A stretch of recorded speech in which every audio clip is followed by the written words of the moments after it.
Le monde a changé depuis quelques semaines. Un effort extraordinaire a été fait. Je veux remercier là aussi l'ensemble de nos industriels, de nos fabricants, mais aussi nos dirigeants d'entreprise, nos entrepreneurs de France, les salariés, les ouvriers, de nos grands groupes, de nos ETI, de nos PME. Ce sont ces femmes et ces hommes qui permettent au pays de continuer à tourner. C'est un engagement exceptionnel que nous soutenons. Mais il nous faut aussi, et à mes yeux aujourd'hui, avant toute chose, produire davantage en France. Produire davantage en France, sur notre sol. Produire plus sur le sol national pour réduire notre dépendance. C'est donc un travail de reconquête d'une production nationale qui n'est possible aussi que parce que nous avons gardé l'expertise. Vous l'avez compris, dans un contexte où toutes les certitudes sont balayées, tout est revu, mais notre priorité aujourd'hui est de produire davantage en France. Nous devons rebâtir, c'est ce que nous commençons de faire sur les produits de première nécessité pour cette crise. C'est ce que nous continuerons à faire le jour d'après. C'est cette France unie à laquelle je crois. Vive la République et vive la France. Bonsoir François. Bonsoir Anne-Claire. Est-ce qu'on peut imaginer recommencer à produire massivement en France, sur notre sol, des médicaments et du matériel médical? Oui, sans aucun doute, parce que les États seront plus attentifs au maintien sur leur sol national d'usines de produits vitaux comme les médicaments, le matériel médical ou les combinaisons protectrices. L'industrie de la santé sera soumise au même contrôle que d'autres secteurs stratégiques. La défense, par exemple.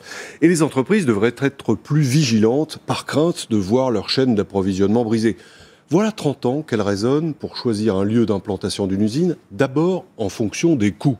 Aujourd'hui, le risque revient et avec lui les frontières. Les coûts vont donc passer au second plan. Et une partie des usines devrait revenir chez nous. François, ça veut dire que ce virus, il a eu raison de la mondialisation ? En réalité, il ne fait qu'accélérer un retournement qui était déjà à l'œuvre. C'est en 2008 que le commerce mondial de marchandises a atteint son plus haut, à 51% du PIB mondial. En 2018, 10 ans plus tard, il n'était plus qu'à 46%.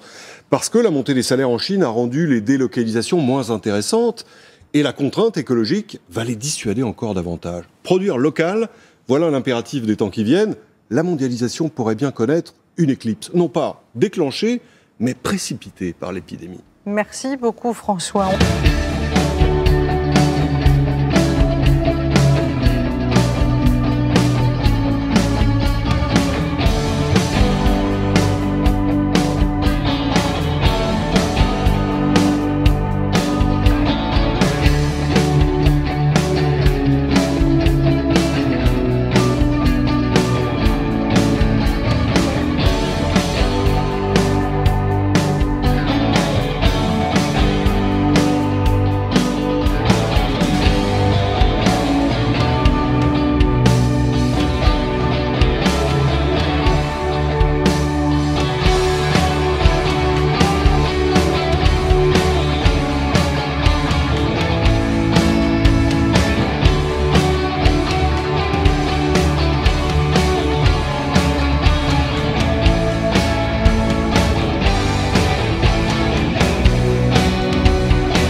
coup, il faut absolument qu'on réapprenne tous à consommer mieux, moins mais mieux. C'est le seul moyen de construire une société qui soit réellement soutenable dans le temps, où on ne pille pas la planète de toutes ses ressources.